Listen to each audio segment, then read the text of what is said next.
get out our face. Resist, that is the message. Listen up, kids. For the children of God, this is us, kids. We ain't having it because rabbits get ate by snakes, but his tricks are for kids. Resist, steadfast in the faith. The affliction that is taking place is going to take some grace sent down from heaven. Be comforted, something of the same is being lived by your brethren. Live by verse 7. All your cares give to him. Gotta die to flesh so we can live through him. Something I suggest is we depend on God, because the odds of us winning by ourselves just fighting with flesh, none is too slim. Oops.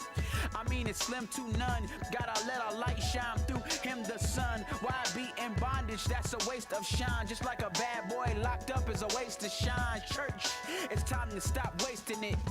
Time that is, we don't have much. I know that we are weak, but our dad's tough, and we're his holy nation. Flee fornication, kill your will, swallow pride and smash lust. 1 Peter 5:8. Be sober, be vigilant, because your adversary, the devil, as a roaring lion, walketh about, seeking whom he may devour. Whom resist steadfast in the faith, knowing that the same afflictions are accomplished in your brethren that are in the world. But the God of all grace, who hath called us into his eternal glory by Christ Jesus, after that you have suffered a while, make you perfect, establish, strengthen, and settle you. That's the word. Yes, yes, the word of God.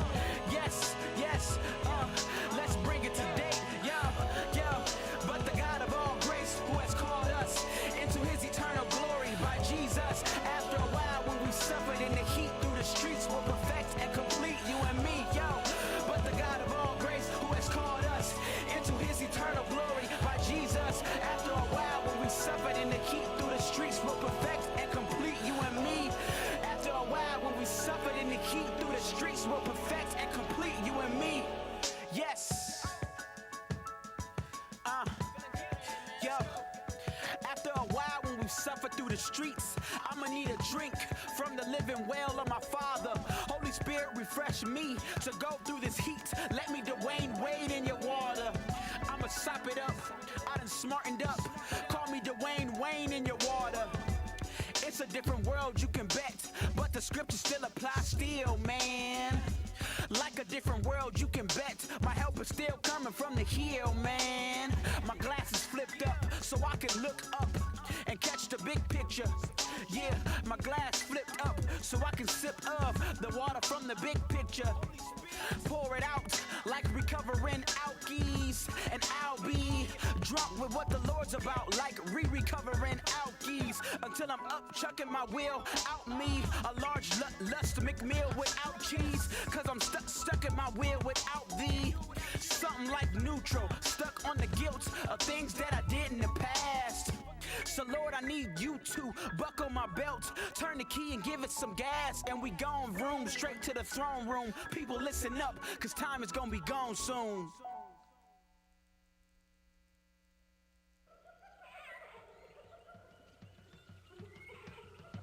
Galatians, that's 5:22, to get him out the zoo. I got this monkey on my back, it's panting for some grapes, it's panting for a taste, cause they don't eat bananas on this planet of the apes, planet of disgrace, planet of the fake, planet of the age, missing its identity, planet of less face, I meant to say faceless, lost generation of animals grazing, it's gangs full of fake men, they fans are just pacing, it's clans of them racing, blind, kinda like some bats, not knowing that the whole zoo is smelling like some crap, they got their foot caught up in the music of the trap, instead of choosing out, they take the Kunta route, three-legged dogs, chasing the cat, every animal's mindset is basically wrecked, sniffing, searching, living, lurking, looking for the cheese, they ain't rolling with little bit, you too far, I can't reach you, I appreciate that. I got one courageous young fella, young king, who said, you know what, I don't mind sitting in the front. I've never met people that want to sit in the back of the front. So let's move up a little bit. It's not like it's 872 of us. So all the children that belong to me, I'm telling you, let's move up. Y'all are mine. Y'all don't get what I'm saying. You can't pick up what I'm putting down. Got my last name. We don't have to sit there anymore. We can actually be closer. Isn't that right, Crystal? Good deal. There we go. We can do these first 2 rows, and we can still be socially distanced and masked up and everything. Man, y'all are looking good. I see the first day of school kicks out. Yeah, church. See, I see. Let's see what you got. Yeah, she got her toes did. That's past tense for done, right? That's what we're doing. So we're going to open up with prayer. We're going to do some introductions, and we're going to start off with a little quick icebreaker to have a little fun and get loose. We are slightly off schedule, but that's going to be fine because the information that you're going to get today is going to be so beneficial. All right? If you could, let's bow your heads. God, we thank you so much for allowing us to see another fantastic, beautiful day. We thank you for allowing us to be in your house, to be in your presence, and to be in the presence of all of these wonderful people. God, we ask that you would bless our time today, every presenter, every speaker, everybody that's going to be involved. Bless our time today. Bless each and every young person that's here or that may be on the way, that what they hear, they can take it away and use it for their good, but for your glory. God, we ask you to give us a spirit of involvement, take any anxiety away if we have questions or we want to talk about something. Give us wisdom as we talk about some tough topics and some interesting things, God, but we trust you. This is your world as we go out and try and impact the culture for the kingdom's sake. For anything we fail to do, God, we want to ask for forgiveness, but we love and trust you in Jesus' name. And everybody said, amen. So glad to have you guys. So I'm going to give a couple of introductions for the people that lead here in the youth ministry. First off, I'm a gentleman, so we're going to start off with my friend Crystal. Crystal, raise your hand, raise your hand. Y'all give Crystal a hand. Clap for Crystal. I have found out that Crystal is a completely dope soul, and we are going to get along just fine because she got an edge to her. I'm going to read her. Y'all just read her shirt. You're going to find out. You're going to find out. She's like that. And also, we have here one of my favorite people. Let's give it up for Miss Jessica. Give it up for Miss Jessica. Yeah. Now, what y'all don't know is that our team is extremely talented. I didn't find that out until I actually copped this album. So I want you to go to your iTunes Music if you have an account and download Justin McLean. You need to check that out. It's McLean, Mac Lean. He's clean. Justin McLean, y'all give it up for him, man. He's good. He has a beautiful gift for music. And then the man with the plan all the way in the back, a real sneakerhead.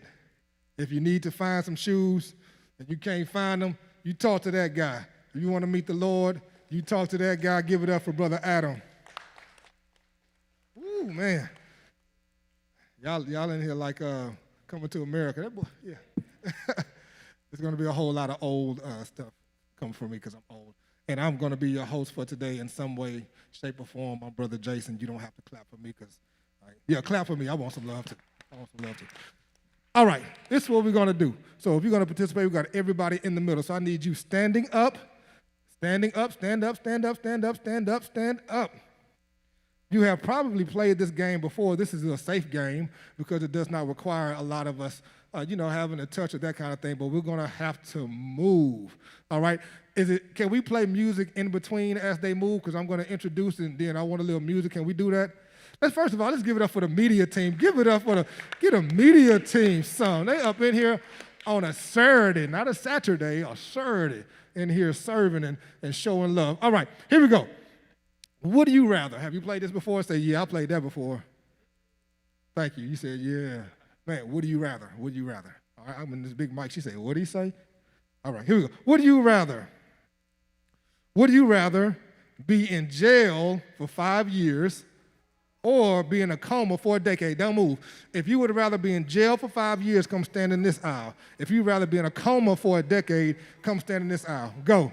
Would you rather be in jail for 5 years or be in a coma for a decade? Let's move. Find it, figure it out. Come on, move. You have to make a choice. There is no ambivalence in this game. You got to make a choice. Coma for a decade, jail for 5 years. I have to know. What drove your choice? Why would you rather be in a coma for a decade? He said because he would be safe. So I guess the suggestion is jail ain't safe. All right, why would you choose jail? Why would you choose jail? There's food. There's food, so I guess you're not going to eat while you're in a coma. All right, stay where you are. Stay where you are. Life is about choice. Would you rather have universal respect or unlimited power? Universal respect or unlimited power? Let's move. Let's move. Universal respect or unlimited. I have to say it like I'm in, what's that movie? Star Wars. Unlimited power. Are you going to stay where you are? All right. I need to know. Tell me about this. Universal respect. Why? So like with respect, like you can't really, like you gotta earn that. With power, it's like even if you do have power, people might not respect you and you can get overthrown and some stuff. And back to that last one with the hospital and stuff, y'all gonna have like be in debt for real. Like jail is free. I don't know what y'all talking about. My man said jail is free. Taxpayers gotta pay for it, but you know, I feel you. Unlimited power. Tell me, who has the courage to tell me why unlimited power? Come on, Lonnie, unlimited power. Because with power, you can influence a lot of things. Ooh, you can influence a lot of things. All right, cool. Everybody move back to the middle. Let's go. Move back to the middle. There you go. Yeah. All right, here we go. I didn't say sit down. No, I didn't say sit down. Here we go. Next one. Would you rather, I'm curious about this one. Would you rather find true love today or win the lottery next year? Woo! I'm gonna tell y'all now, I already like this guy right here because he's willing to stand alone.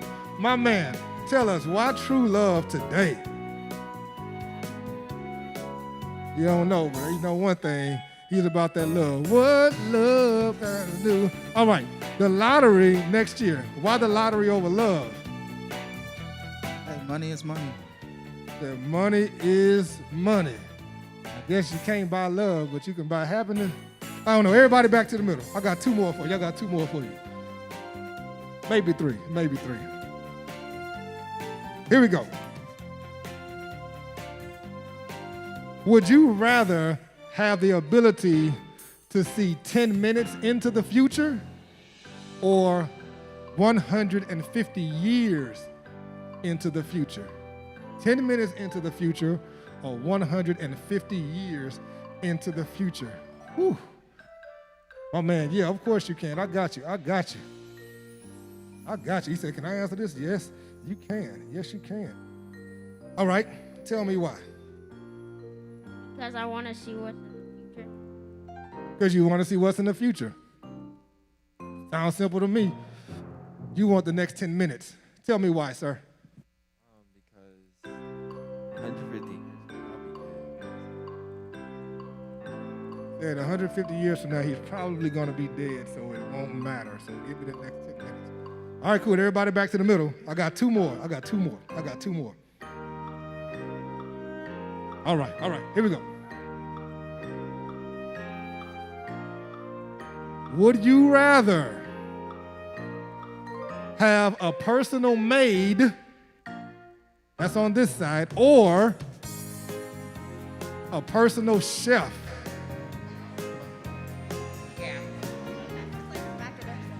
Personal maid or personal chef? I want y'all to know this side is all but. Never mind. Can I say something embarrassing? These are my children over here who want the personal maid. But I'm curious, why the personal maid? This ought to be interesting. I just don't want to clean. And I can attest to that. She does not want to clean. The personal chef. Let me hear from my friend right here, the personal chef. Yeah, I'm coming to you. It's okay. She's like, oh God, please, not me, anybody but me. But yeah, you. Why the personal chef? Because I can clean, but I can't cook. She can clean, but she can't cook. I like that. Very practical. Everybody back in the middle. This is the last one. And I want you to think about this. Think about this. Hey, Justin, do me a favor. Tell Adam to come on. Yeah, this is the last one. And then I'm going to pass it over to Adam. Here we go. I want you to think about this. Would you rather have Beyonce's talent or Jay-Z's business smarts? Beyonce's talent or Jay-Z's business smarts? I love it. Lonnie is cerebral. Beyonce's talent or Jay-Z's business smarts? All right. I want to hear from several people about your thoughts about this. My man, future sneakerhead, what you thinking? Because it would be like I would make a lot of money off of it. So yeah, if I had Beyonce's talent. Got Beyonce's talent, he gonna make the money off of it. Bet. I hear you, man. I hear you. Come on. Yes, you. Come on. Because Beyonce knows how to make money, which is a part of business. So she can also make money while she sings and does business at the same time. Okay. All right. So. Okay. All right. He say that's common sense. Well, that's the thing that's not too common. You over there, it's just y'all two. Let's see. Who haven't I heard from that's willing? Yep. He looked at me. That mean he raised his hand. You knew I was coming. Come on, Sean Carter. Tell me why. Because he's a billionaire. Because he's a billionaire. Facts. He is a billionaire. Come on, tell me why. Who haven't I heard from yet? Let's see. I'm going to come to you. You knew I was coming. You know I was coming. Tell me why Jay-Z's business sense. I don't know. I just chose it. I don't know. I just chose it. Okay, that's cool. Let me see. I want to hear from one more person. You just got here, man. Good to see you. Love the shirt. Love the kicks. Vans in here. I seen a dude playing baseball in Vans, man. He was good, though. Tell me why Jay-Z's business sense.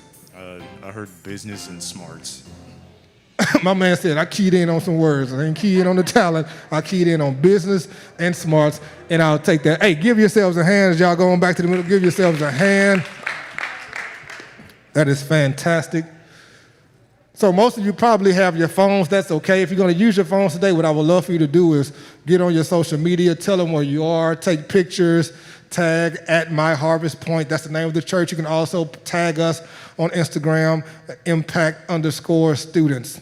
That's where we are, Impact Student Ministry. So please feel free to take pictures, to take notes, and to let your friends know where you are as we go out and try and influence the culture. I'm going to give it up to my man. Y'all give a big hand as he introduces the people that are coming up next. My man, Adam McCain. Good morning or good afternoon. Which one is it? You sure? All right. Hey, glad y'all came out this Saturday. We're gonna go through a lot of stuff, but what I want to do right now, I want to introduce two very important people. And the reason why I say they're very important people, because what y'all have to do is make some decisions this upcoming year or at some point before you graduate high school, whether you decide you want to go to college or whether you decide you want to go to work, right? So the thing is, these two wonderful people are going to come explain some things to you to help you make informed decisions. Because can't no one make the decision but you. But if you're not 18, your parents get the final decision on how that goes, all right? So what we want to do, we want to welcome Miss Maggie Trindell. Welcome, welcome, welcome, welcome, welcome, welcome. And she can tell a little bit about herself. And then I also want to invite a friend, colleague of mine, Dr. Brandon Kimmons. Let's go, let's go, let's go, let's go. All right, so I'm gonna hand the mic over to them. They're gonna get y'all going. So y'all pay close attention. Here you go.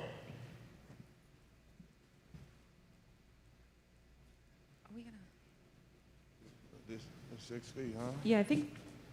There we go. Ooh. Yes. Okay. So, so I am at Lamar High School in HISD. So I just stole my HISD stuff and I made a PowerPoint.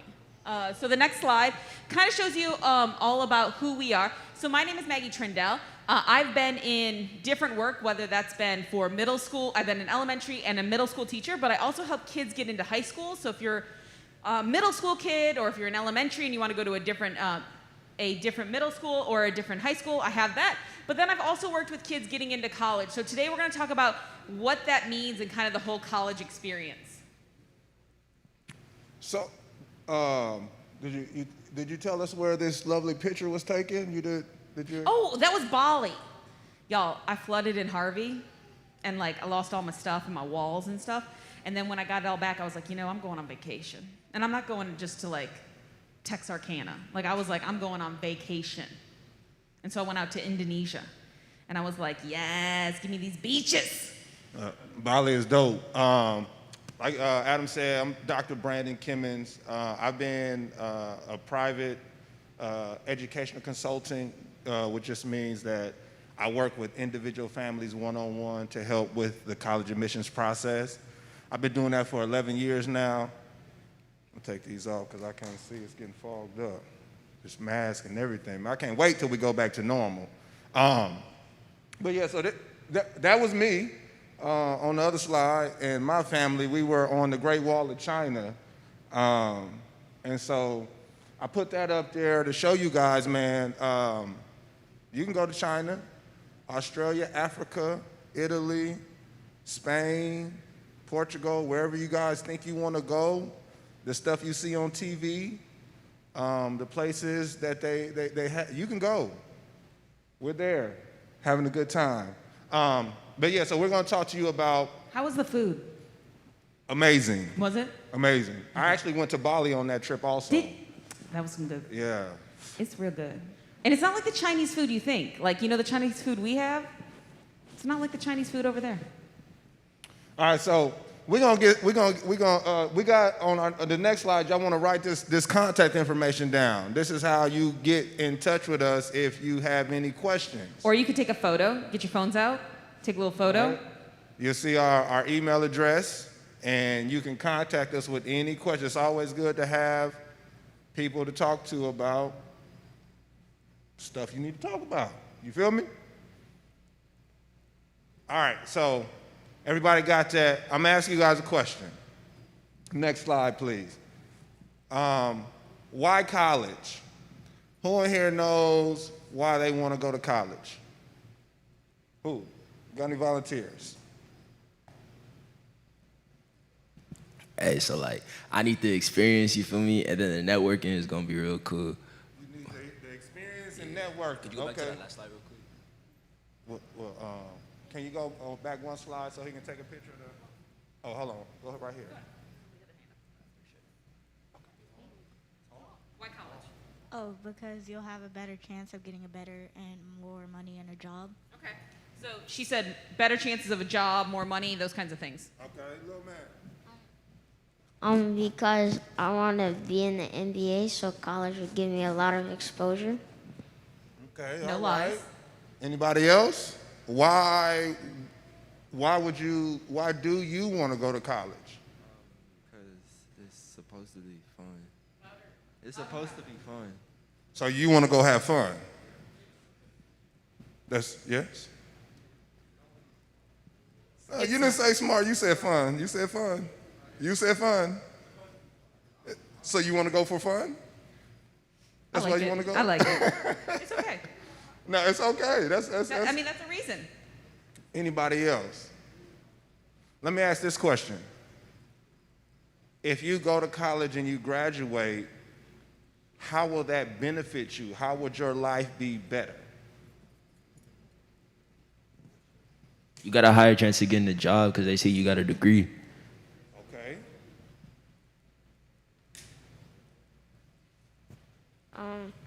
Your life will be better because, no, same thing, really. He said ditto. What he said, same thing he said. Huh? All right, so what you guys have to understand is that all of you guys are right. It's fun. It's a lot of fun. I had a lot of fun in college. I pledged. I joined a Greek organization. I had a lot of fun. Right? But I also put my network. I met people that I'm close to today. I met people who I can call right now and borrow money from. If they let you borrow money, that means y'all close, because everybody don't be playing. But I networked, right? I also learned different things that helped me get a job. And so the most important thing for you is to figure out why you want to go. Why you want to go? Do you want to have fun? Do you want to network? You want to get a good job? Like, what is the reason? Because as we go through the rest of this presentation, every college is not the same. The process to get there is not the same. And so if there's a specific school, a specific program, a specific type of fund, for example, some of you may have parents that are in Greek letter organizations. Not all colleges have Greek letter organizations. So if that's a part of what you want to do, you want to make sure you pick a school that what? Has Greek letter organizations, right? All right? So you have to make sure you know what you want, right? Why are you going? And so we're going to start talking about the different college options that are out there available to you, all right? Next slide, please. Next slide, please. Next slide, please. It's coming. You guys got to know what's available to you, and we're going to talk to you about that a little bit. So who here is in high school? Just wondering. Great. Who's 11, 12th grade? Magic. Who's 9, 10? Magic. So the first thing I'm going to say to 9 and 10, your GPA matters. Now, I know that you have gone through school, and they're like, if you don't pass that good old star, you're not going. Oh, if you fail this class, you're not going to the next grade, right? They say that to you, and then you get promoted, and you're like, what are you talking about? When I tell you everything you do freshman year will come back to you senior year, and you will be like, why didn't nobody tell me that me getting that D or C in algebra mattered? And then you'll come to me and be like, Ms. Trendell, I didn't know. And I'll be like, I told y'all. I told you. So this is me, again, I know you don't know me, but this is me, another person telling you that freshman and sophomore year GPA matters, right? Those are huge things that will dictate your options, where you can go, and they may take options away, which I hate to tell people all the time, no, baby, that ain't an option, right? Because you didn't care about school freshman year, and I know, sometimes you don't. But that's a big thing. So there's a lot of different options available on the table right now, especially as a freshman when you go into things. So there's always the 4-year, right? There's the 4-year college. That's where we're talking about PV, Prairie View A&M. We're talking about Texas Southern. We're talking about U of H. We're talking about UT, Texas A&M. All of those are a 4-year college institution. All of the schools that I just mentioned are public institutions in Texas. So going there is going to be a little bit cheaper option because the state subsidizes them, right? But there's also selective colleges. You could consider UT Austin a selective college, but then you could talk about Harvard's or Howard University. Those are going to be a mix of private institutions, state institutions that are selective. They're looking at really high GPAs. What have you done? What volunteering have you done? This is a phenomenal part. Your church, what leadership have you shown is really important for those organizations. So if you're a freshman, sophomore, how are you stacking your leadership? How are you stacking your classes? How are you protecting that GPA? How are you showcasing those things so you can get into those? Do you want a selective state or private? I know a lot of kids all the time are like, oh, I don't want to go private. Remember, you are a student from Texas. If you're willing to go up to Ohio to this, there's a small liberal arts college, private university, costs $60,000 a year to go to. That's a year, y'all. $60,000 a year. That's crazy. But you are African American students that are leadership potential. You are here in Texas. I got 3 kids this year into private universities, full rides.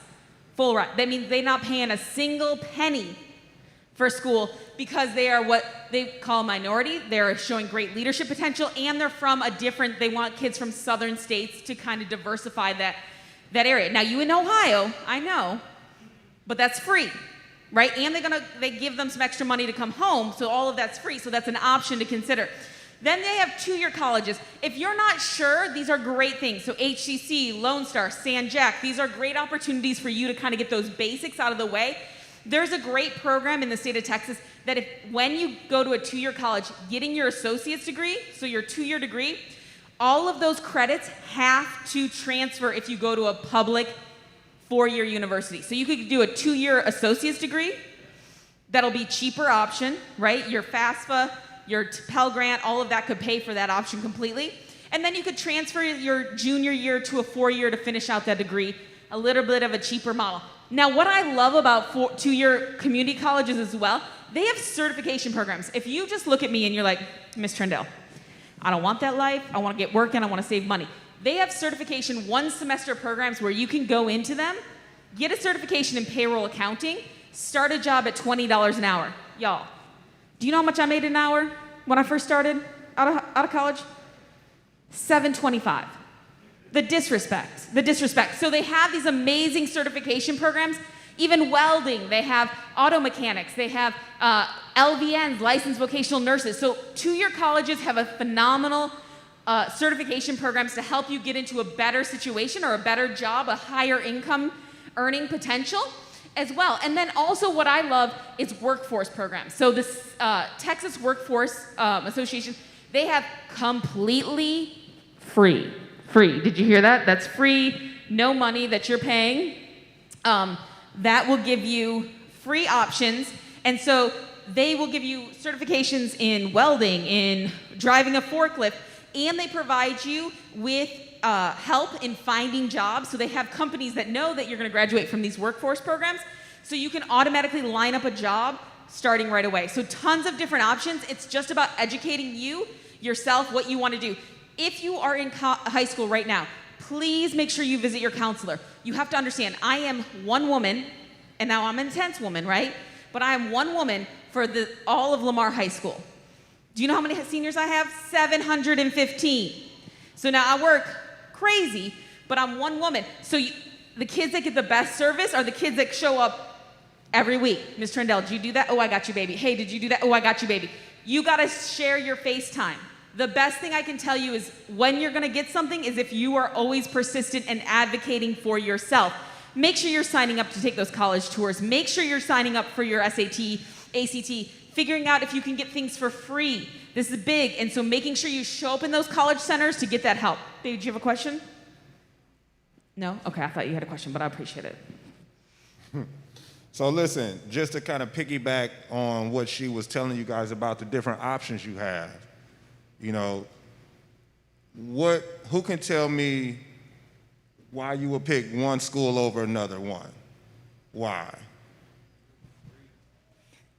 Because one will be free. He said one will be free if you get the scholarship, maybe. That's true. The money difference. The money difference, okay? So like for a 4-year university, you would be paying like a lot more than if you were to do the 2-year and then transfer to the 4-year. So the cost is different, right? We know that it might be cheaper to go to a public school versus a private school, or cheaper to go to a community college or a certificate program compared to a 4-year. But what is the reason you would pick a community college or certificate program over a 4-year program? It goes back to the why. What are you trying to do? If you want to be an electrician, right? You like to play with the little wires. You take apart different things and you play with the wires and you configure them and you get them fixed. That's an electrician. You can go to a 4-year college or you can get a 2-year degree. You have to know what you want to do. That's going to determine the college that you pick. If you want to go to medical school, you can't get an associate's degree and go to medical school. You got to get a 4-year degree. You see what I'm saying? And so it's based on what you want to do. That's going to determine the program that you have to select. And so you guys have to understand, or the better you understand what you want to do, the better you can make one of these choices that's going to be best for what you're trying to do. Make sense? Next slide, please. So we just told you about the different options that you have. What does it take to get there? Maggie, what does it take for You gotta be fast. You got to be fast.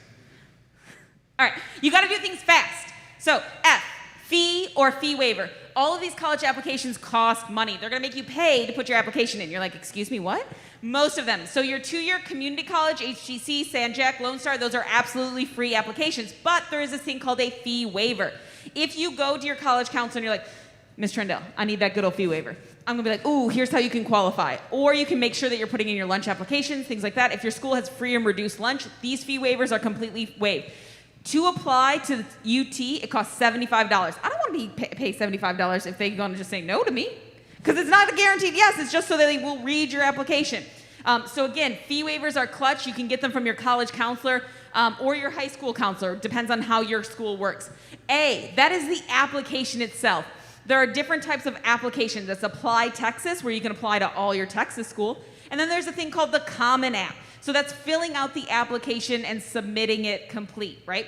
Then the S, this means your scores, your SAT, your ACT. If you're in high school right now, you might be taking the PSAT if you're a freshman, sophomore, junior. Junior year, you really want to take the SAT. There are fee waivers for those too. It costs $65 to take the ACT. It costs $75 to take the SAT. There are fee waivers that your college, high school counselors have with them. You may not know that. Please make sure that you ask for those, because I like literally want to make it rain fee waivers, because these organizations hurt my heart by charging all these fees. So if you qualify, please go ask them, because you can get that. T stands for transcript. That means that your transcript is requested on whatever type of service your school uses. In HISD, that's Naviance. I send them out. Some of them have to be mailed. So making sure you're clear and you know how to get your transcript to the school. Once you've done your FAST, then UT, Prairie View will start making decisions about you. Are they going to accept you? Are they going to put you on a wait list? Will they want more information? If your GPA is a little bit low, they might, like TSU has a really interesting summer program where you can do the summer program. If you pass all the classes, you get to register as a full-time student. So there's lots of different ways about it, but I say you got to do it fast. You got to check all of those off. So, fast. We got the application, right? So this is the college, this is your interview per se, right? Why do I say interview? They're going to get this packet of information. You're going to send them your transcripts. You're going to send them your SAT scores. They're going to have your activities, the clubs that you did in high school, the volunteer work. They're going to read an essay that you write, okay? They're going to read recommendations that your teachers wrote on your behalf, right? All of that is the application, right? And so they take this application and they look at it, they read it, and they make a decision about, are you going to be accepted to my school or not, okay? So the effort that you use to fill out these components is going to determine how seriously a school like Howard or UT takes your application. If you wait the night before and just put everything together and submit it, your application is going to look like trash. And that's how they're going to see you. You're not trash, but because you didn't take the time to do it right, they look at you like trash. And they're going to throw your application away. You might have the best grades and the best test scores, but guess what? You didn't take time to fill out this application. You didn't take time to proofread your essay. So now they're looking at you like, they're not serious about coming to my school, so I don't want them. So you got to make sure that, yes, these components are here and you will have them all, but if you don't take your time to submit a good interview, and that's why I say it's an interview, it's an unspoken interview. They're making judgments off of you guys based on the information that you send them. So you want to send them as much as possible. It make sense? And from here, a lot of times your application that you submit is also your application for scholarships. So they're going to tag your application. They'll be like, oh, she's African American. Oh, she does all this leadership. Oh, she has this SAT. Oh, she's in this organization. So then they'll send it to the different schools. So if, say, you want to do animal science, right?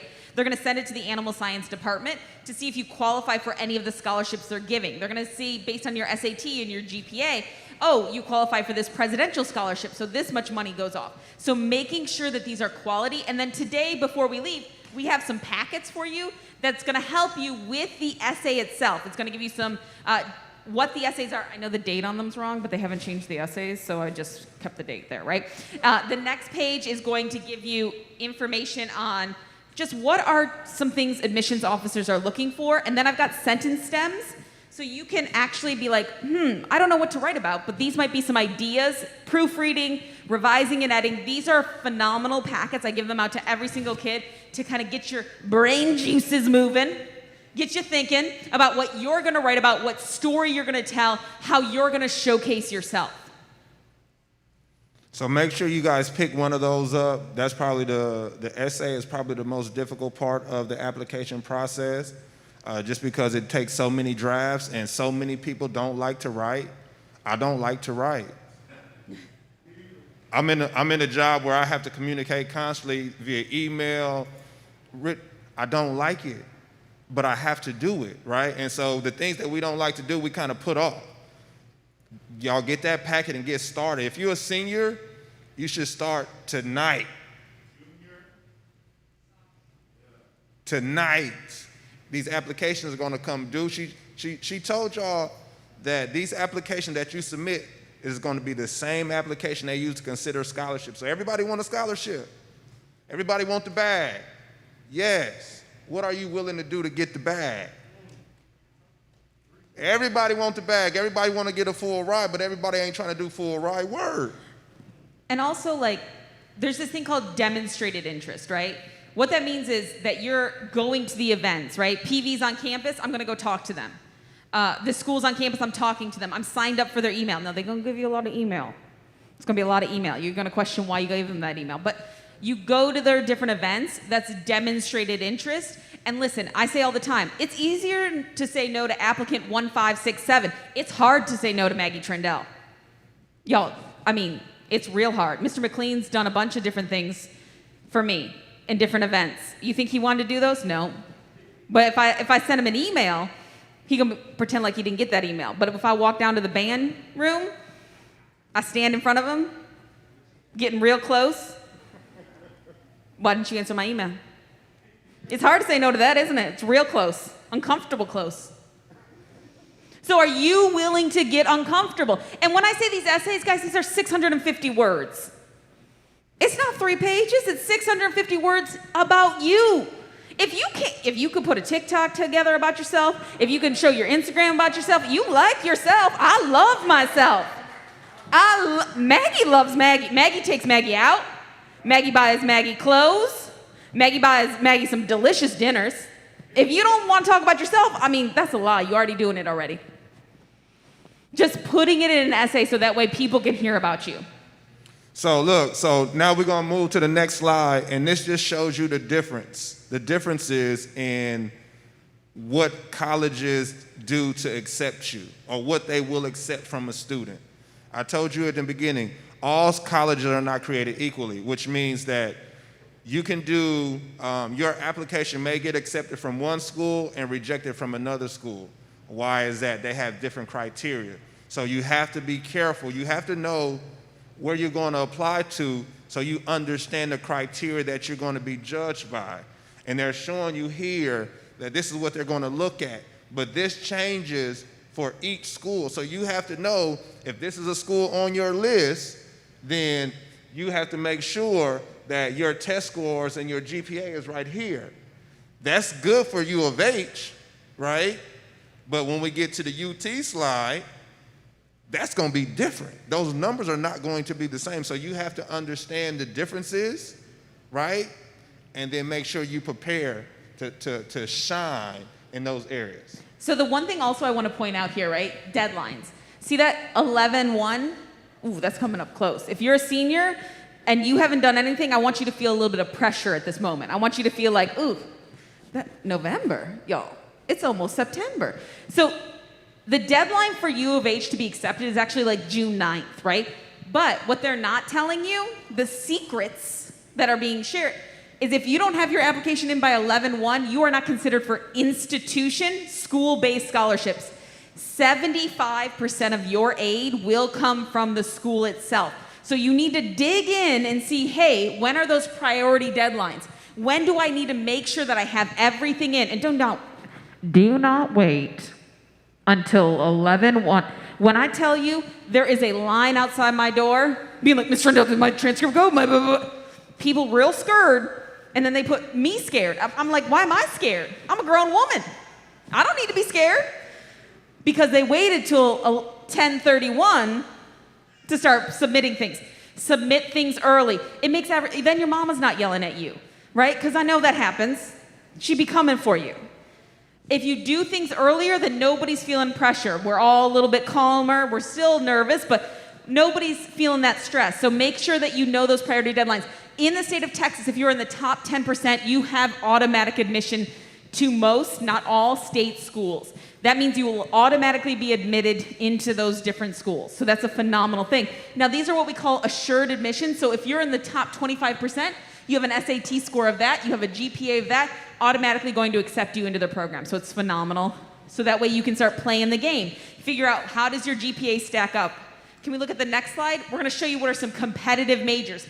This means even if you are accepted, right, they are not going to just give you access to the school you want. So these are their selective program: business, engineering, nursing, natural science, hotel, restaurant management, architecture. That means you're probably gonna have to do an extra essay, showcase a portfolio, something like that, for the University of Houston to get into there.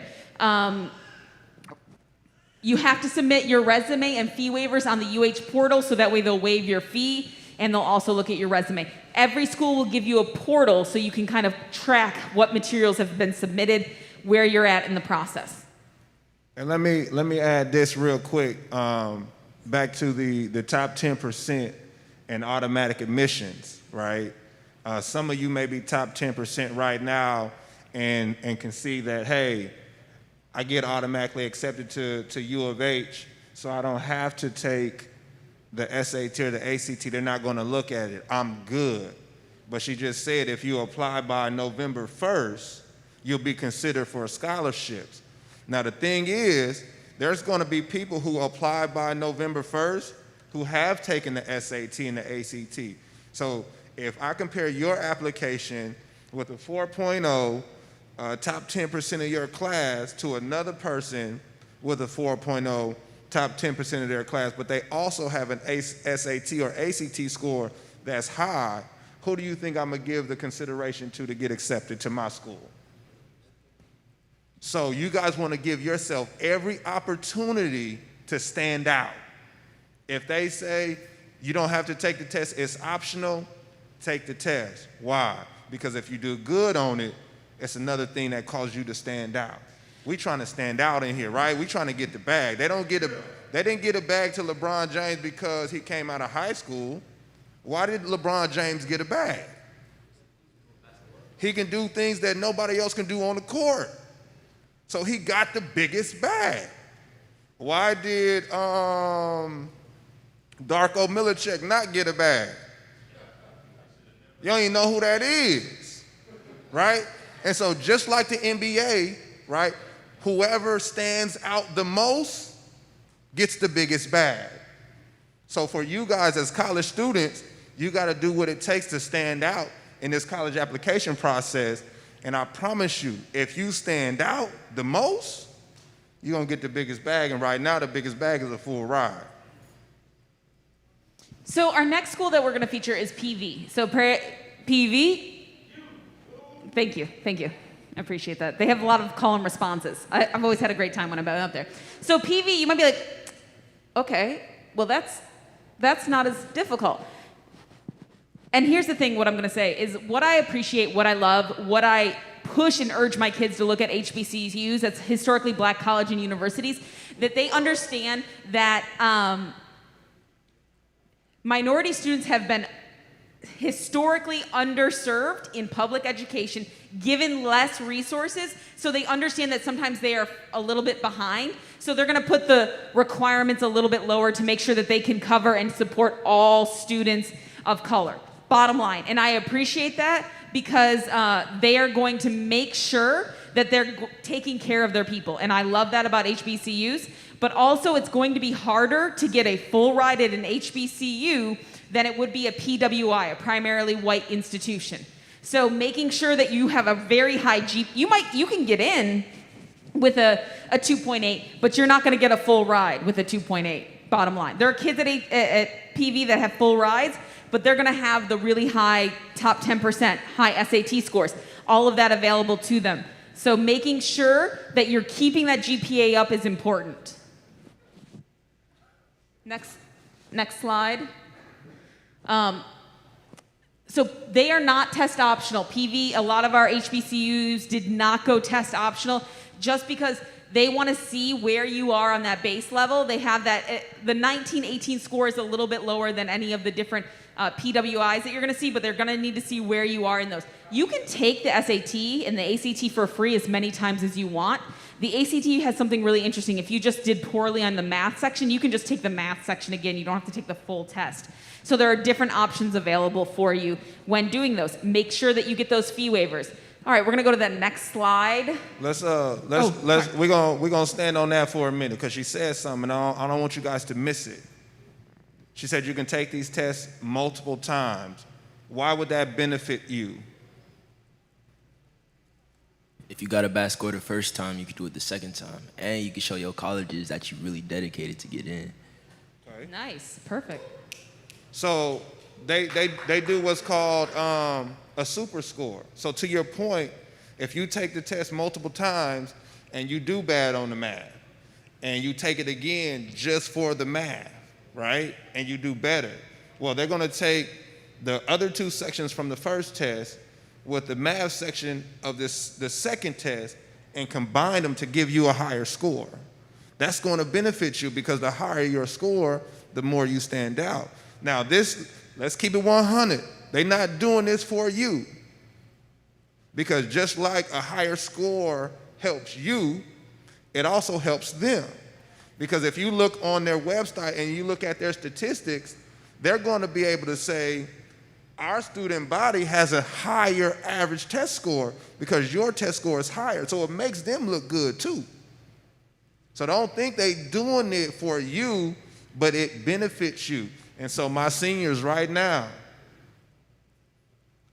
sign up for the first test you can take.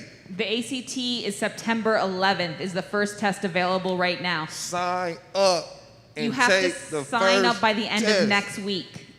Sign up.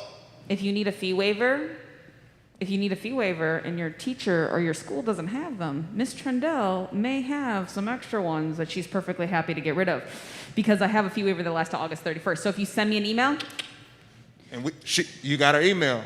So listen, you guys have to make sure you take that test, you take it multiple times so you improve your chances. So we're gonna look at UT real quick. So I just want to put up UT. So UT is what we consider a state school, right? But it is a selective college. So this is going to be like your Howards, your UPenns, all of those. They are only automatic admissions, top 6%. Top 6%. Everybody else is reviewed. So that means they're going to look at your essays. They're going to look at your resumes. They're going to look at your leadership. They're going to look at your teacher recommendations, your counselor recommendations. This is a selective school. Do you see that priority deadline, 11-1, regular deadline, 12-1? See how they're hiding things in there? Make sure that they are taking GPA seriously, but a big thing, they've been pushing to add more students of color into the school of UT. So they've been making a big push. Leadership is huge with UT. So making sure that you're writing things, like create a Google Doc right now and just start listing things, especially if you're a freshman, sophomore, even a senior. So you can kind of start putting that resume together as you do things. You might forget about a volunteer opportunity that you did freshman year, but if you keep a running document of all the things that you've done, you'll be so much easier when you get your senior year. And then our last slide kind of shows what is expected for the UT application. Again, it's going to be much more labor intensive than U of H or PV, your competitive majors, and then all the materials that you're going to be uploading to the system. And real quick, as we close, as we wrap up and give you guys some time back, we said leadership. I just kind of want to break this down a little bit in terms of extracurricular activities and what does leadership look like, okay? You guys are here, some of you attend this church, and there's an event going on outside, right? How many people were involved in helping plan this event? Right? How many people volunteered to help out with the setup out here in the parking lot? Right? So when we talk about leadership, right? For example, they need cones out there to block certain stuff off, right? And so they give you the task. You come here. So you get the task. What's your name? What's your name? Jeremiah. We need Jeremiah. Jeremiah, I'm telling you, I need your help. I'm over the parking lot ministry, Jeremiah. I need your help putting the cones out in the parking lot. Here's a little map of where I need the cones, all right? Now, I just delegated responsibility to you. So now this is volunteer work. As you put the cones out, you're doing volunteer work. That can go on your application. But when you get him, come here, man. What's your name? Cameron. He calls Cam and say, Cam, I need some help. I need you to put cones on this side of the parking lot. Come here, fam. What's your name? Joseph. I need Joseph. I need you to put cones on this side of the parking lot. What did he just do now? He delegated responsibility. This is leadership. He got help. He got a team, and they're working in the parking lot to put the cones down. And he gave him the east side, and he gave him the west side. Now, he don't really have to do nothing because he got his team. That's leadership, guys. Thank you, brothers. I appreciate y'all. So listen, these activities that you guys do, it's not magical or it's what you do every day. How many people help their little brother, their sister with their homework? That's an activity that you can put on your application, right? Running errands for mom and helping around out the house. Who plays sports? How often are you practicing outside of if not during the season, just playing random during the week with your friends? That goes on your resume. It's training for basketball. Not in addition to the season, you're spending an extra 3 hours a week practicing by yourself. They want to see that. That shows that you're not just sitting at the house playing video games. You're actually doing something. But if you don't write that down, again, the information that you present in that application, if you don't write that down, if you're not telling them you helping your little brother, your little sister every other day with math, you're a tutor. And you tutor 3 or 4 days a week. That's what you're doing. So you guys got to think about it and write it down. But that's what they're looking for. So if y'all got any questions for us, man, ask them. If not, y'all got our email. Y'all can hit us. We want to help. Bad. We're willing to do whatever it takes to help y'all. Let us know what we can do. Yeah. No, thank you. Yeah. Thank y'all so much. Hey, come on, y'all make them feel it. Give, clap now. Clap. All right, we're going to transition. This is what I want you to do. Stand up. If you have something in your hand, that's cool. I want you to reach for the sky if your deodorant is still working only. Because if your deodorant is not working, do not do this. Reach for the sky. Get you a good stretch. All right, now this is what I want you to do. Take 10 seconds. Turn to the person that's closest to you. It doesn't matter. Just kind of pair up real quick. Pair up with somebody. If you don't have somebody to pair up with, find somebody to pair up with real quickly.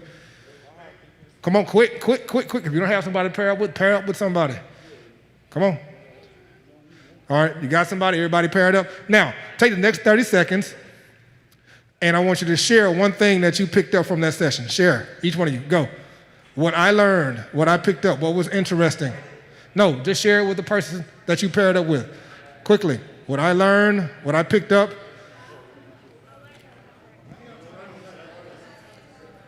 Got it? Share. You can share with me. What you get? I gotta get a lot more volunteer hours for sure. I'm gonna email Ms. Trimble about the fee waivers. I wasn't planning on taking the ACT this year, but if she can get it to me for free, I'll just do it for practice. Good deal. For the SAT, and That's good. You don't have to write that down. I just want you to share with the person. What did you pick up from that session? So share. Just share it out. All right. Are you all staying around? Are they sticking around? Okay, I think they may stick around for the panel. All right, you got it? Did you share? All right, have a seat, have a seat. I got to introduce this one. This one is important. It's not going to be very long because we're getting ready to move to the third part. So this is part 3. We've already done the icebreaker. We have talked about college. And let me tell you something. Just because you're in middle school or maybe a little bit younger, to start thinking about life after high school, that starts now. You don't want to wait. When you get your diploma and you walk across the stage and get your 10 seconds of fame and let your loved ones embarrass you by yelling your name and blowing horns and all of that stuff that I know some parents are going to be extra, that's cool. But you need to walk across that stage with a diploma in one hand and an informed decision in the other. Let me say that again. You need to walk across that graduation stage with a diploma in one hand and an informed decision in the other. I'm going to say it one more time for the March of Nine. You have to walk across that stage with a diploma in one hand and an informed decision in the other. Do not get off that stage and have no idea what your next step is going to be, all right? So that starts now. You need to start thinking about that. What am I going to do after high school? Am I going to college, 4-year, 2-year, and am I going to a trade school, technical school? Am I going to go into the workforce? Am I going to go into the military? But there is no option of doing nothing. That is not available for you. Doing nothing is not available. You have to do something to contribute to society at large and to your community at small. All right. Now, I'm going to introduce, again, one of my favorite people. We're going to talk about, I'm going to let her introduce her topic. This is probably going to be about a 10 or 15-minute session. That's why you have those cards. She's going to give you instructions. Give it up for Sister Jessica. Y'all give her some love. Show her some love. Show her some love. All right. Hey, y'all. How y'all doing? How y'all doing? All right. So my name is Jessica. I'm one of the persons who help in this ministry, okay? So my topic is actually goal setting, right? And that happens, we gotta have goals in middle school, high school, and on, okay? So I'm gonna tell you a little bit about myself. I actually graduated from an HBCU. I went to Hampton University. I did my thing. I worked as a nurse for about 10 years, and then I went back to get my master's in nursing. I currently finished. While doing that though, during my third, before I had my 4th kid, I went into school to get my master's, and I finished actually pregnant with my 4th. So the reason why I say that is I heard somebody saying, oh, I want to secure the bag. I want to secure the bag. How do you think you should secure the bag? What's one thing how you should secure the bag? Goal setting. More specific than that. Huh? Y'all got to talk back to me. I like talking. Discipline. Right? I could have quit after my 4th kid and said, I ain't going to do that. I'm pregnant, big, fat. I'm not going to do it. But I had a goal in mind, and I had the discipline to finish it, okay? So going into, how many middle schoolers do I have? Yeah? How many high schoolers do I have? Ooh, we got a whole lot. So we already know what we need to do, right? As the high schoolers, they've already talked to you about 30 minutes, what you should be doing on your way out, okay? So I need 4 people. You go ahead. Look up Habakkuk 2:2. You got your Bible with you or your phone? Galatians 5:22-23. I have Proverbs 21:5. Who got that one for me? Proverbs 21:5. Perfect. And the last one is Proverbs 3:5-6. All right? The reason why you have those index cards is because I want you guys to write 5 goals that you want to achieve during your next school year. Okay? Every year I start, I have my goals, and by December 31st, I go back and I see my goals and I see if I hit them or not, okay? So, anybody ever heard of SMART? SMART, the acronym SMART? Okay, come on. What is SMART? What's the first one? S. Specific. Okay? So you got to be specific with your goal. M, what's the M? Yes, measurable. A, what's the A? Huh? Say it out loud. Achievable. Achievable. So we have specific, we have measurable, we have achievable. What's the R? We got to reach it, right? We got to reach it. Reachable, and what's the 5th one? What's the T? Time. So when you're going down and you're writing your 5 goals right now that you're setting for this year, make sure that they're specific to what you need, and then make sure that they're measurable, making sure that you can achieve these. They're achievable. make sure that you can actually reach these goals, right? So I want to make sure that in my science class, I make 100 on my test or whatever it may be. That may be kind of dumb, but whatever your goal is, and make sure that you set a time on it, right?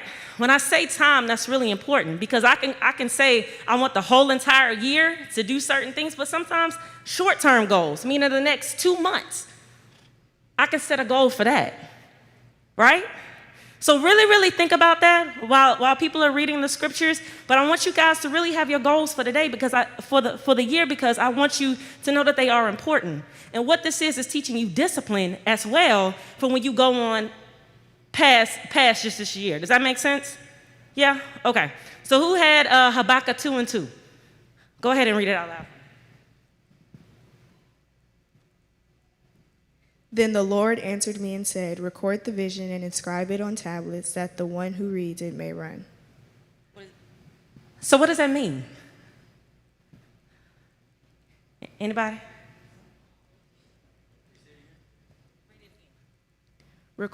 Then the Lord answered me and said, record the vision and inscribe it on tablets that the one who reads it may run. Okay, what does it mean?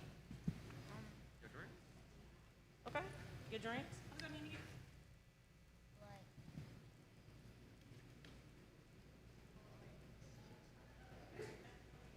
Come here. Maybe seeing something or like recording it and taking the data or something down. Yeah, and then what you got?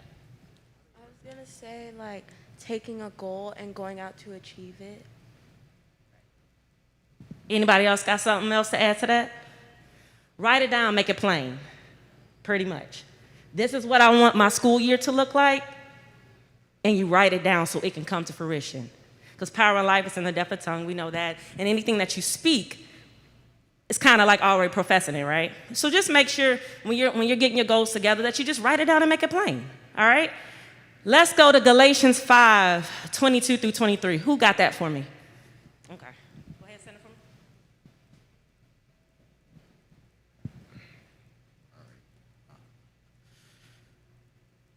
But the fruit of the Spirit is love, joy, peace, patience, kindness, goodness, faithfulness, gentleness, self-control. Against such things there is no law. So why do you think that's important when I say the fruit of the Spirit? Make sure you have that in your goal. What you got?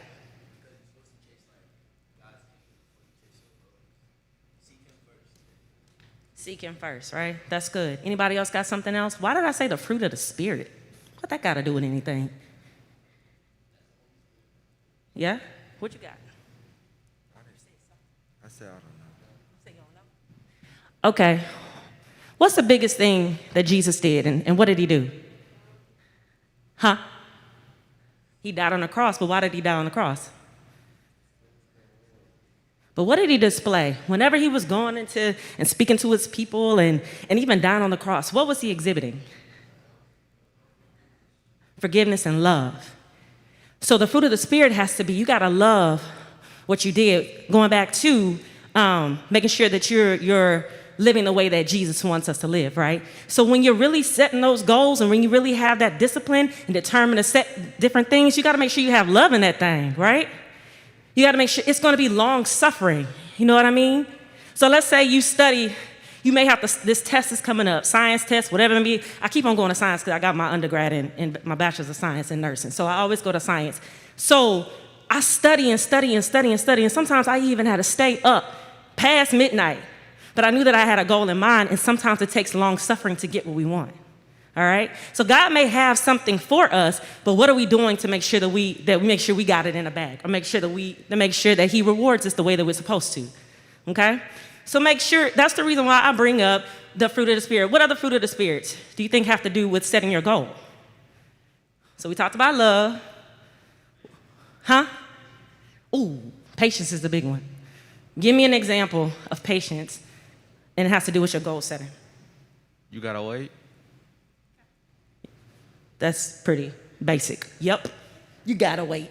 Sometimes you gotta wait. So like for patience, say you got a friend and he just got a full ride scholarship to some D1 school and you ain't getting no scholarship yet, but like you just gotta have patience and know your time is coming. Exactly. Because we already wrote it down and made it plain, right? God knows the desires of our heart, right? So we just gotta just wait it out. We gotta do our part. So it was funny when we were playing that game and he was saying, would you rather? And it was talking about, what was the one? Yeah, the Beyonce one, but it was another one he said. Something that it said, I forget which one, and I wish I would have wrote it down. But basically it was, No, I can't remember, y'all. If I remember, then I'll bring it back to y'all. But one of the questions in the game made me think also about sometimes you just have to wait in order to get the full benefit, okay? What other fruit of the Spirit do you think that you need to have with your goals? Go ahead. Kindness. Ooh, talk to me about it. Like if you're working with somebody and they're like not who you want to work with, you still have to be kind to others.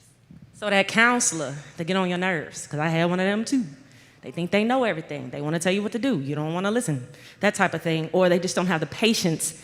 You have to make sure that you're still showing kindness in that thing, okay? So that's the reason why I brought up the fruit of the Spirit. You got to make sure that you know that thing and make sure that you're exhibiting it whenever you're going through your goal setting. You setting your goals for the year, all right? What was the other one? Proverbs. Proverbs 21:5. Who got that one for me? The plans of the diligent lead surely to plenty, but those of everyone who is hasty surely to poverty. So what's that mean? We already really addressed it. So what's that mean? The plans of the diligent lead surely to plenty, but those of everyone who is hasty surely to poverty. What's that mean? Okay, be patient. What else?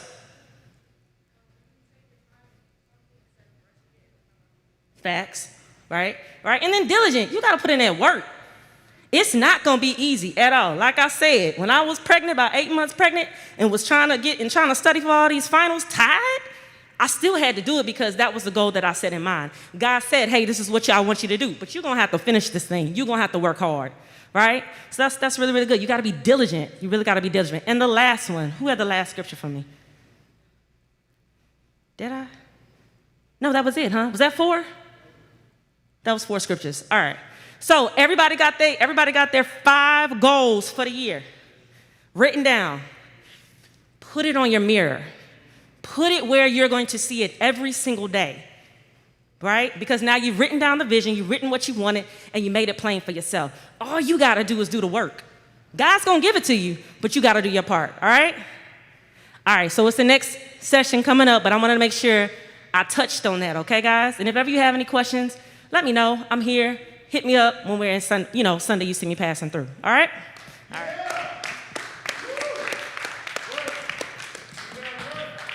Where there is no vision, the people perish. You got to have a plan, a place where you're going. So it is very important. So I hope you take that seriously. Thank you, Sister Jess and Brother Ryan. That's fantastic. I know it's short, but it's still impactful. All right, I need you to stand up, stand up, stand up, stand up. And this is what I want you to do as our panelists start to take their place. Come on, panelists, and then I'll introduce the panelists.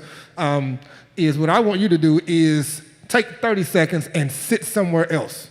Still sit up front. I want you to move your seat. Move your seat, sit somewhere else. But you cannot go further back.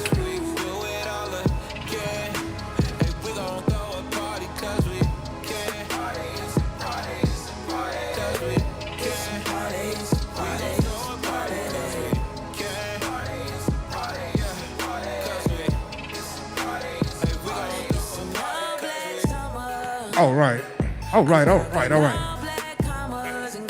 Good deal. Everybody got a mic? All right.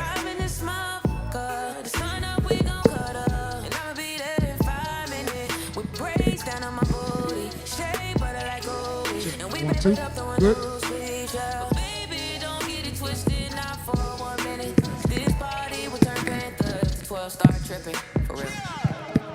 All right, we are now at our summit portion. Let me explain how this is going to go. First, I'm going to introduce our panelists because we have questions that we have pre-prepared, and you may have some questions. But what we want to do is start conversations So, one, engage in it, okay? Think questions, think extension questions, whatever you have, it doesn't matter. Y'all didn't change seats, would y'all just flip-flop? That's so lazy. My goodness, these are my people. All right, the other thing is this is a no consequence conversation, okay? What does that mean? There's nothing that's off limits.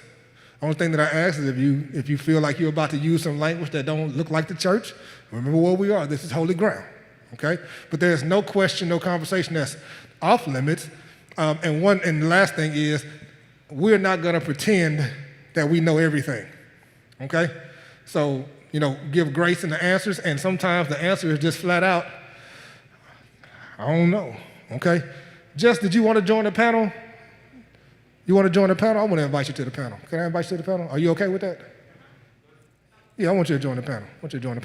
All right, now, this mic right here is here so you can, if you have a question. Okay. But that don't mean leave. We're not done until 1, so I'm going to have a seat. Have a seat. I know she's here. She might be eating.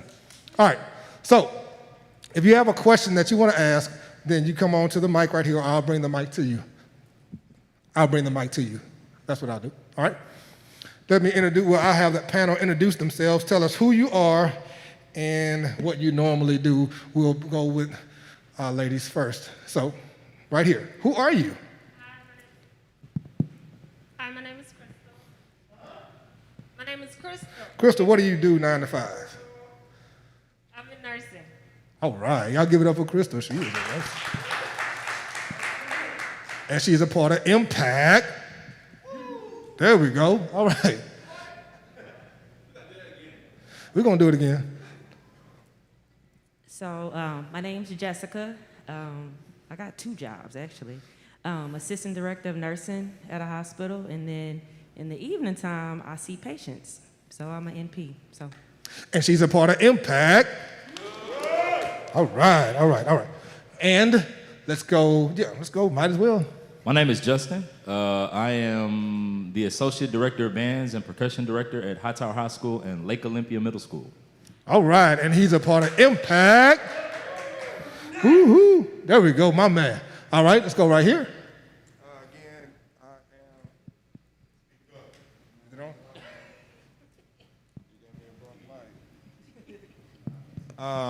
I am Dr. Brandon Kimmons. I work in corporate America, but I also do educational consulting after. So, 2 jobs. All right. Yeah. He makes impact. There we go. And this guy. My name is Will Cumbie. I'm the youth pastor at the Fountain of Praise, and I'm also a national network coordinator for Urban Youth Ministry, about 10 different cities. Yeah, and he makes impact. All right, panel, I'm going to drop a question. I would like to hear your answers, and then young people, if you have a question that I don't have, please say I have a question, or if you want to ask an extension question, again, no consequence conversation, please feel free to ask your question, or if you want to ask an additional question.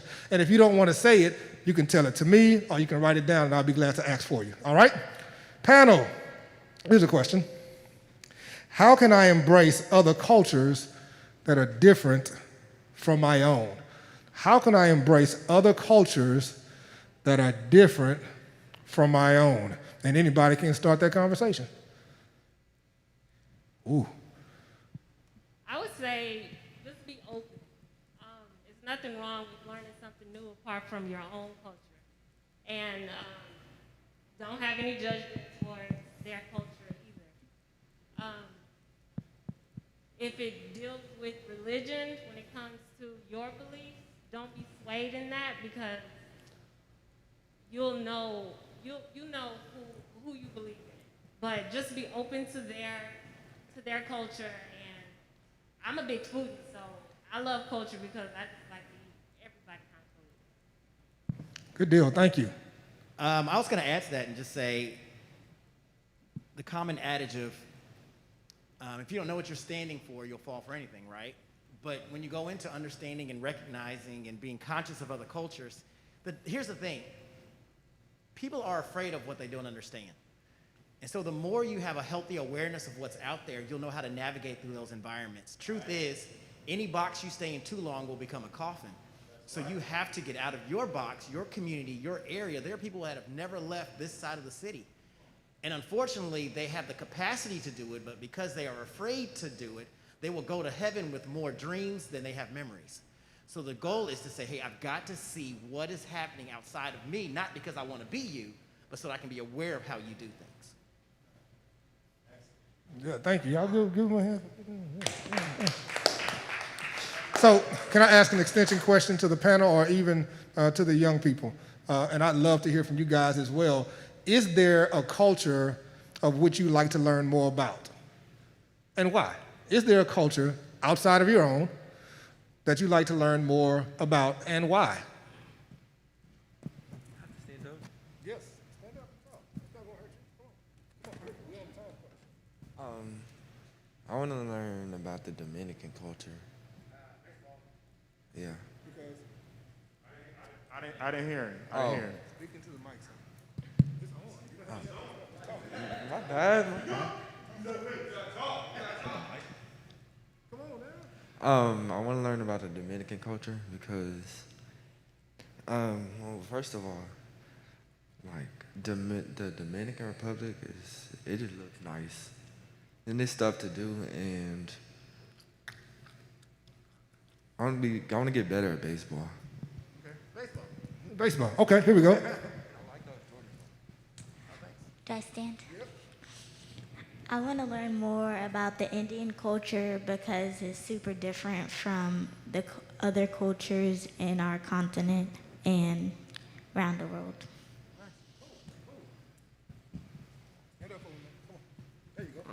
I want to learn about the Indian culture too because I want to learn more about the different tribes and different things about their history. Good deal. Panel, let me ask this extension question before we go to the next one. What is the best way to learn from your experience about different cultures? I think the doctor has his mic ready. What is the best way to learn about different cultures? And even then, what's the benefit? The best ways I would just say to you guys, find something in common.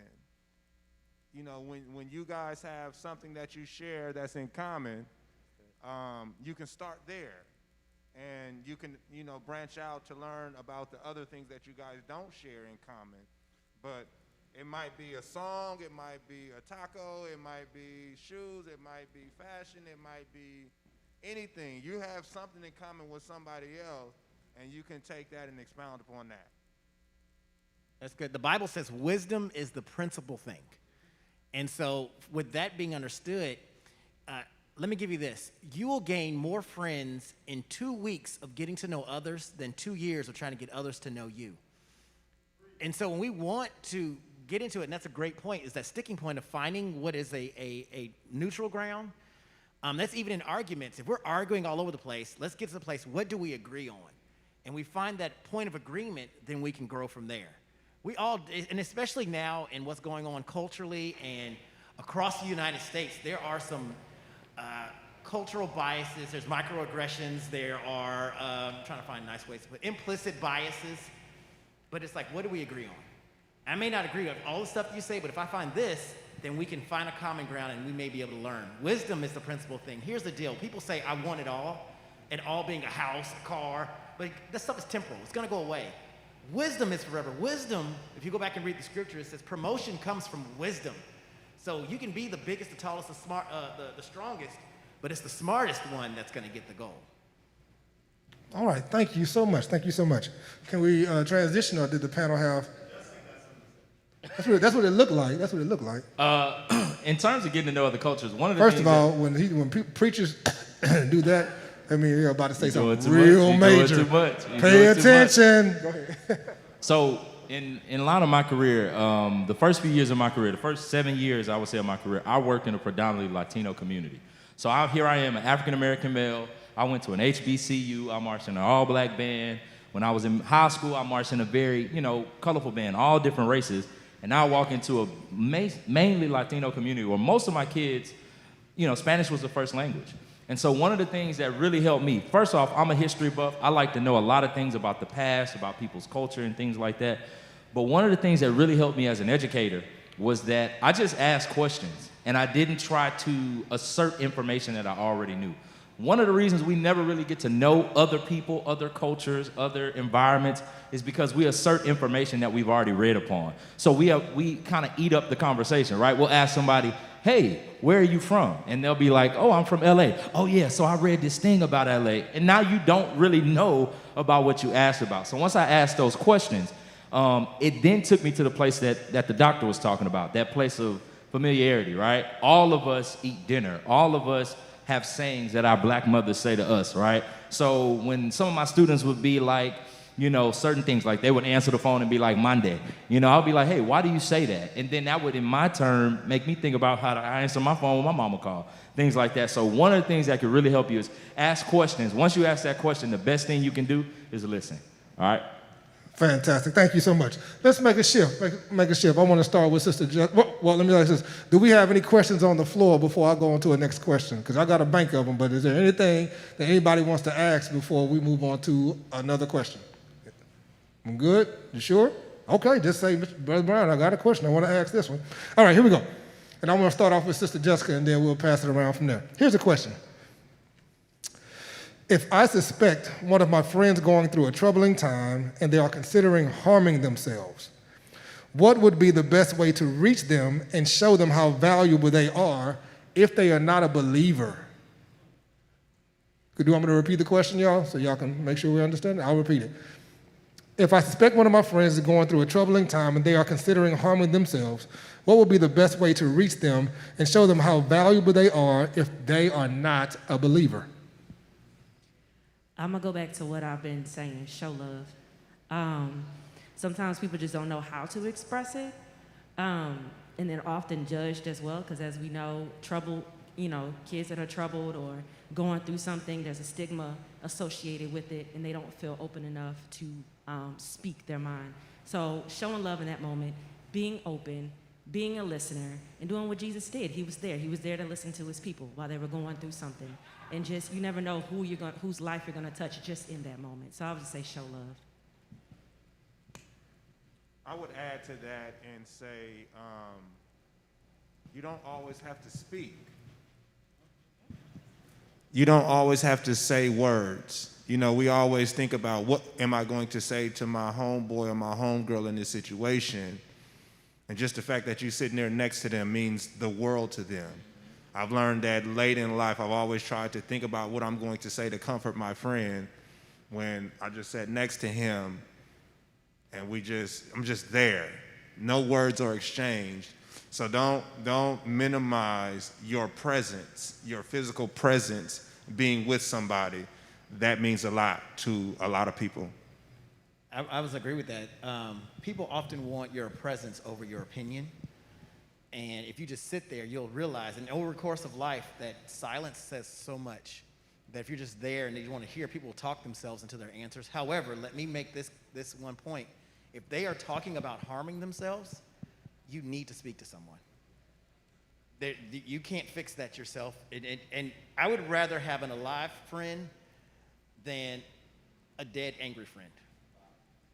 And your school counselors, make sure you know who they are. There's a national, the National Suicide Hotline out there. So just, yes, if they are saying that they want to harm themselves, please reach out and please say something to somebody, okay? But what if I was sworn to secrecy?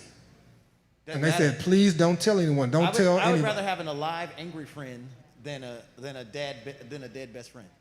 I think you gotta look from it from this perspective. We're dealing with value. Most of the times when I've dealt with kids who have had issues with that is because they lack being valued, whether that's from home, whether that's from a coach, a teacher, or an environment. It's the lack of value. And so being present, right, by not necessarily saying anything, but providing an ear, providing a shoulder, right, and being that person of consistency. But it is your duty. I'm speaking from a person that has been in the educational system. I've been to every training. It is your duty that however deep this friendship is, y'all might have been friends since 5th grade, 6th grade, met in 9th grade, you have to ring the alarm, right? And as much as that may cause some friction in that friendship or a lack of trust, once they make it out of that season and that low point, they're gonna appreciate that you rang the alarm. And it's actually gonna make your friendship deeper because in that moment you showed value, right? The value is not that you give over into the moments of what they feel like. The value is that, hey, I hear you, but on the backdrop, I gotta tell somebody so we can make it through this. So that's what I was saying. Okay, I want to extend that. I'm not. You got an extension spirit. Yeah, I do. Okay. I have okay, there it is. All right. What if it's me? What if I'm that friend who's considering harming themselves? What's my course of action? What's my best course of action? What should I do? If I'm that friend, I'm the one that's struggling, I'm the one that needs support, what do I do? Where do I go? And you all can chime in on this, please. I don't want y'all just sitting on the bump on the log. Listen, it's okay. Ooh, that was a good extension.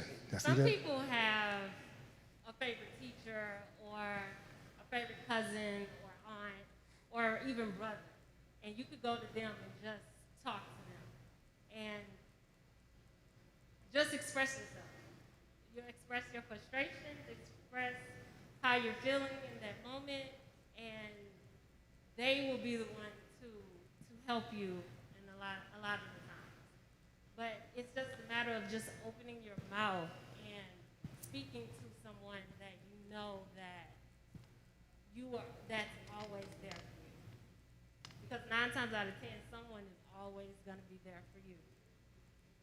I would say this too, and I've said this, and I've done this, not being from this place, but just it's therapeutic and it allows you to get all your thoughts out without having to speak it. Writing things down, literally pulling out a sheet of paper. That friend, you feeling like you're about to harm yourself, writing down it ain't got to be grammatically correct, but getting it on paper and being able to see it and being able to hear it are two very real things, right? And so being able to put that down on paper and leaving for somebody to read, or even giving it to that very person that has hurt you, or it may be a person that you do trust, like you said, a favorite aunt, uncle, somebody that can read it, can explain it back to the source. I think that's helpful as well. And not to minimize it, but just know that these are temporary feelings for the most part. So they're going to pass. In the moment, it may feel like it's life, it's never ending, but it really is just a temporary emotion that's going on. So, and also, it's okay to be vulnerable, okay? And that's something that comes with practice, just opening yourself up, because once you open up yourself, what happens? You're exposing yourself. Now, dare me not to expose myself like that. So being comfortable and being vulnerable, and then also knowing that it's just a temporary moment that will pass. Love the writing down. That's what I tell my patients. Write it down, and it'll help you get through it as well. Okay, let me poll the house real quick. Let me talk to the kids. Question. If you are the person that's struggling, and you may have considered or are considering harming yourself, raise your hand if you have somebody, an adult that you trust, that you will go talk to when you're feeling that way, if you have somebody. Think about it. It's okay. If you don't, just think about it. Who is that adult that you can go to when you are feeling very low or upset, where you might get to the point where you might do something dangerous? Do you have somebody? Just raise your hand. I just need to know if you have somebody. So I want you to think about that when you walk out of this room, because never take for granted that it's just somebody else. It may be them tomorrow or them today, and it may be you tomorrow, right? You never know. Emotions are real. The mind is strong. Emotions are strong, and you may get to that place. You need to identify, everybody in this room, adults as well, need to identify somebody that you are close to, that you trust, that you can go and lay down that burden, or go and talk to and say, hey, I'm feeling like this, and trust that they'll do what's right.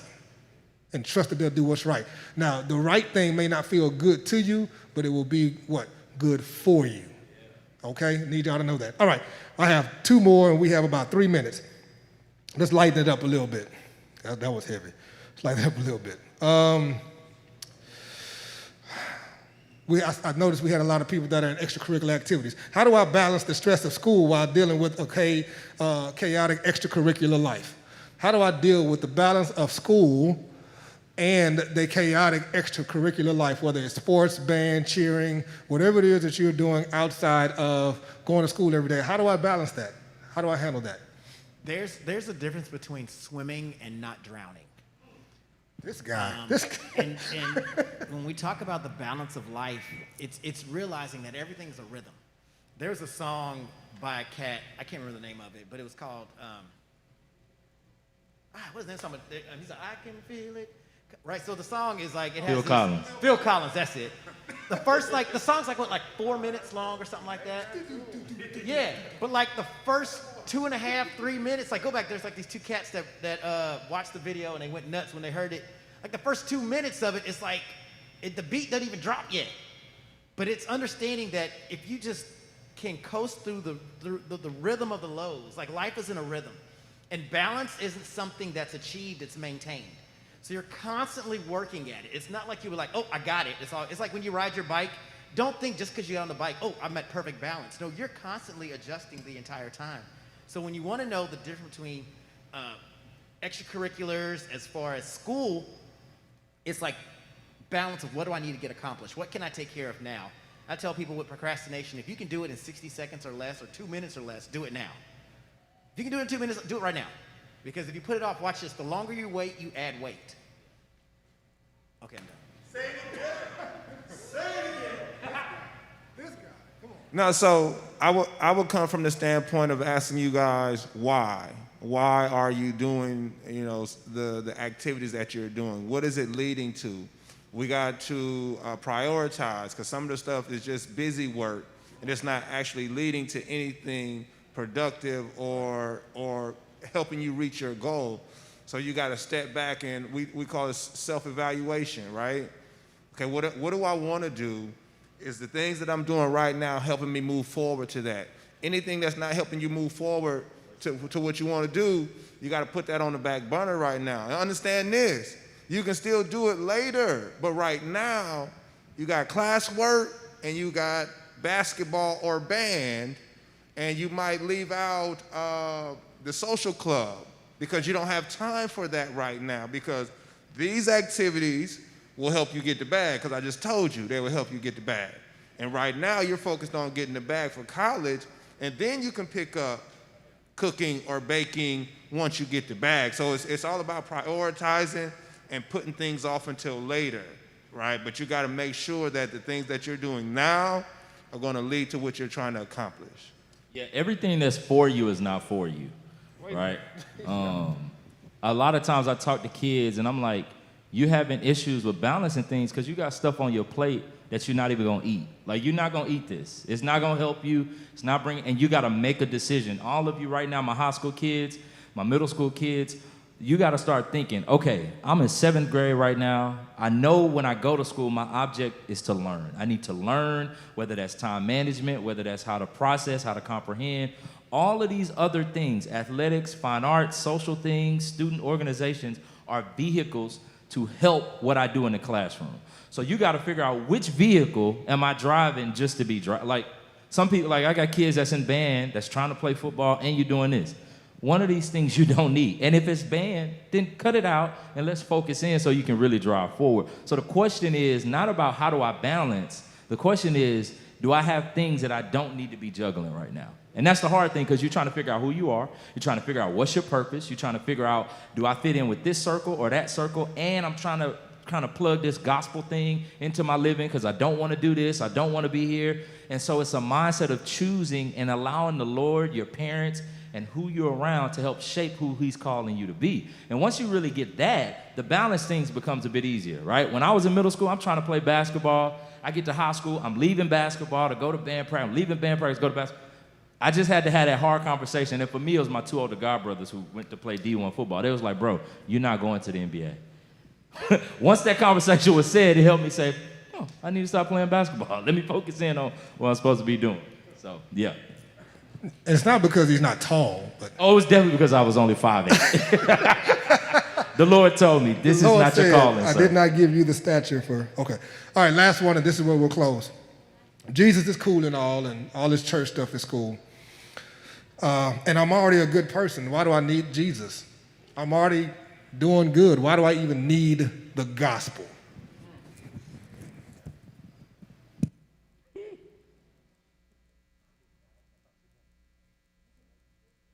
Maybe I need one of y'all to answer that because they stuck. Okay, hold on. I got somebody. Come on. And you don't even have to stand up. Speak into the mic. It's on. Because then, where would you go after, what's the word? Like, when you die, where would you go? Like, you would be going to hell, like that's serious. Exactly, like, you're never too good for Jesus. You feel me?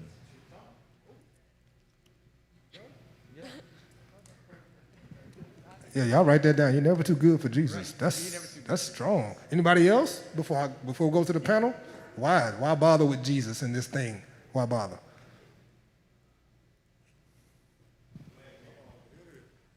So it's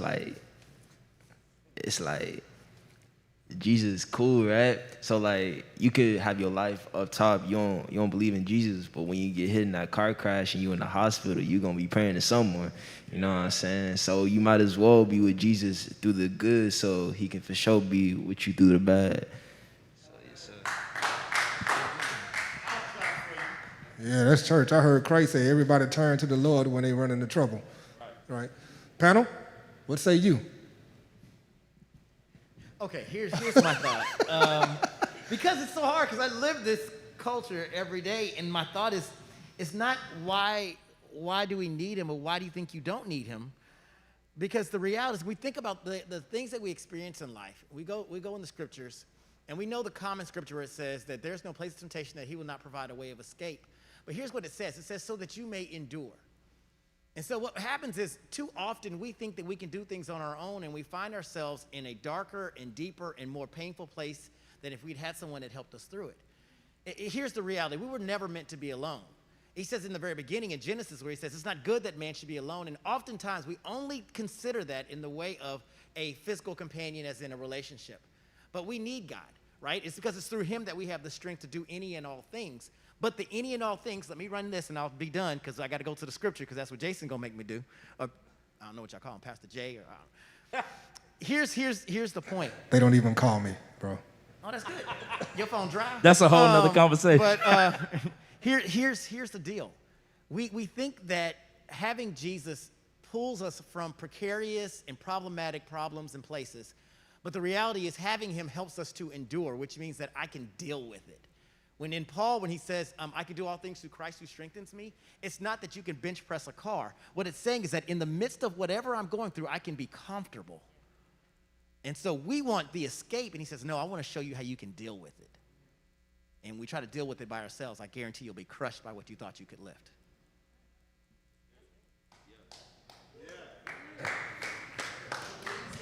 That's good. Right. Yeah. The doors of the church are now open. Okay, let's do this, man, because I think that's a great place to end. This is what I want to do. Before you guys leave, we want to pray for you, okay? But we're not going to sit here and do it like we normally do it. What I want you to do is stand up, and we're going to make an elbow circle. So that means you're going to be able to touch elbows. So let's everybody stand up. Leaders, if you will come on. Panelists, if you will come on down. Anybody that's here that wants to be involved in this prayer circle, come on and be a part of it. If you're in here and your child is in here, get next to your child. But let's get out of these benches and let's try and make a circle. Let's get a circle. Let's get a circle going. And that way you can get elbow close to whoever you were next to. Come on, wrap this thing around. Wrap it around in here. Wrap it around. Wrap it around.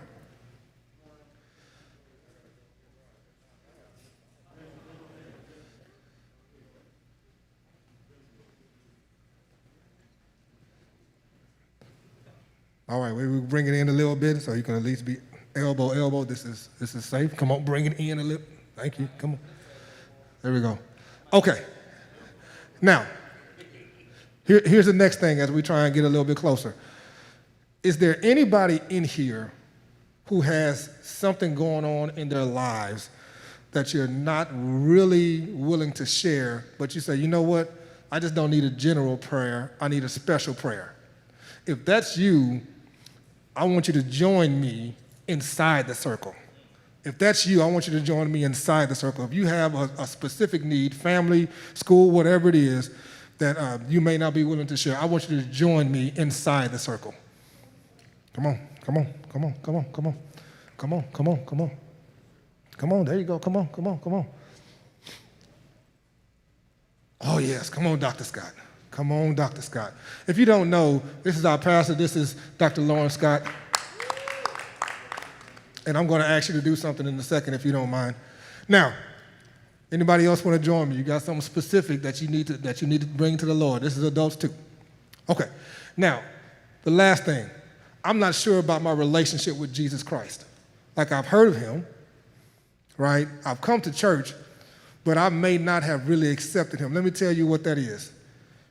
God is holy, but we were fallen because of sin. But he didn't leave us in that condition. He sent his son, and his son bridged the gap that was broken between us and God. And it's through Christ that we can get back to the Father. And all you have to simply do is believe. What does that mean? Believe that Jesus Christ is the Son of God, that he died on the cross for our sins, that he rose from the grave with all power, he ascended into heaven, that he's coming back for all who say, I believe. If you have not done that and you're not sure about your salvation, I want you to join me in a circle. This is where you have a little courageous moment right here. If you're sure, that's great. If you're not sure, I want you to be courageous in that moment and come join me in the middle of the circle. Is there anybody? Because I don't want you to leave out of here just because you're in church. That doesn't mean church is in you. I got that from Will. Anyone? Anyone? This is your moment. Tomorrow is not promised, and neither is the next minute. Well, God bless you. So either one of the two things, either you're not sure or you are sure, and you're just not ready, and that's okay. And so my prayer is that God would delay his return and give you more time. Amen. Amen. Dr. Scott, would you lead us in a prayer? I want you to bless these children, bless this moment. These young men have some special things that they're concerned about, and just bless them as well. Amen. Thank you for the opportunity. Let us bow. Gracious God, we thank you for this opportunity to come before you. For those who took the time out of their Saturdays to dedicate to this time together, we thank you for them. We pray that they were enriched, encouraged, and helped in this process. God, would you bless these young people as they navigate life and think about next steps in their future? God, would you give them clarity of thought, wisdom? Would you surround them with people who will continue to press them and push them in a way that is pleasing to you? For those leaders here who took the time to prepare with curriculum and exercises and all the things they did to pour into these young people, God, would you encourage them to continue to do the work? Father, in all of this, we want you to get the glory. Father, for these two young men who are working through very specific things, God, you know them well. You know them better than they know themselves. And so, God, we ask that you would be available for them, be a place for conversation and counsel, be a place of rest, and God, just lead them and guide them as only you can. God, we thank you for this opportunity to grow together, to learn together, to be sharpened together. Now we ask, as we leave this place, God, that you would continue to cover us with your grace. Lord, we love you. We thank you. It's in Jesus' name that we pray. Let us say amen. Amen. All right, you all are dismissed.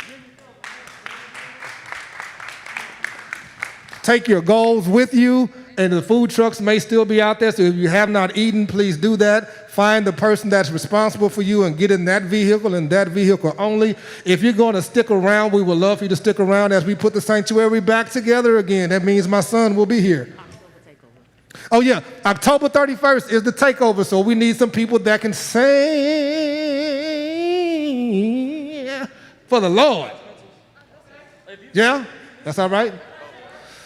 Ushers, we need greeters, so look out for all of that information. Jeremiah, will you go do your job? All right.